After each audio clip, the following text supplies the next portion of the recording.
ओ ओ ऐका ना, ऐका ना, बघा ना, ती बोलत नाही माझ्याशी. कट्टी केली तिने माझ्याशी. तुम्ही बोला ना तिला, बोला ना, बोल म्हणून माझ्याशी. मला नाही करमत हो तिच्या बिना. बोला ना, बोला म्हणून माझ्याशी. हा काय? कोण? ती ना माझी लहानपणीपासूनची मैत्रीण. ती आणि मी सोबत राहायचो, सोबत खेळायचो, मस्ती पण करायचो. मी नेहमी रुसायची, ती मला नेहमी बनवायला यायची. ना तिने माझ्याशी कट्टी गेली. ती माझ्याशी बोलतच नाही. मी तिला खूप उठवलं, खूप उठवलं, ती उठतच नाही. बोललो ना तुम्ही तिला काहीतरी. माहिती नाही त्या दिवशी काय झालं. आम्ही जिथे राहतो ना, तिथल्या काकूने आमच्या दोघीला बोलावलं. मग आम्ही गेलो. तिथे त्या काकू सोबत खूप लोक होती, खूप माणसं बसली होती. मग ना ती मात्र आमच्याकडे पाहत होती. त्यापैकी एका माणसाने मीराकडे असं बोट दाखवलं. मग ना तो माणूस मीराला घेऊन एका खोलीत चालला गेला.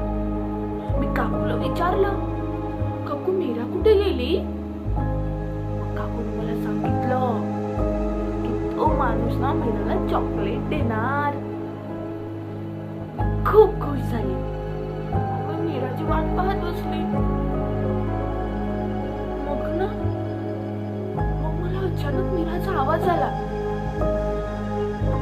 मीरा मला आवाज देत होती, मला बोलवत होती. मी पटकन मीराकडे वळली.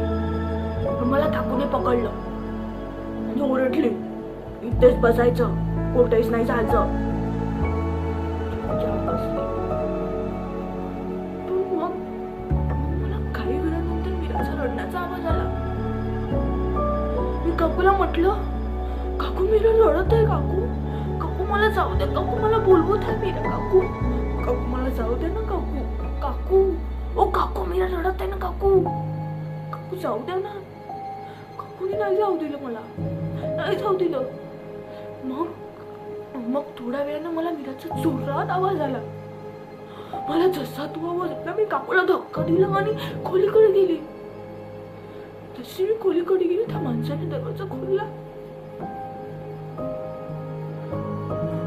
आणि त्या माणसाने दुसरा दरवाजा खोलला. मला मीरा दिसली. आणि तो म्हणाला, तो माणूस मला म्हणाला,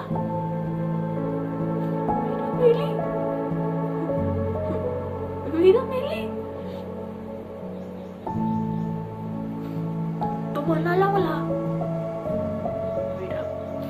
मीरा मेली.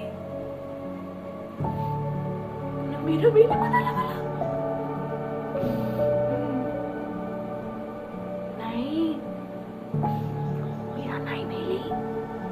तुम्हाला भेटायचंय मीराला? मीराला भेटायचंय? हे बघा मीरा झोपली आहे. हे बघा.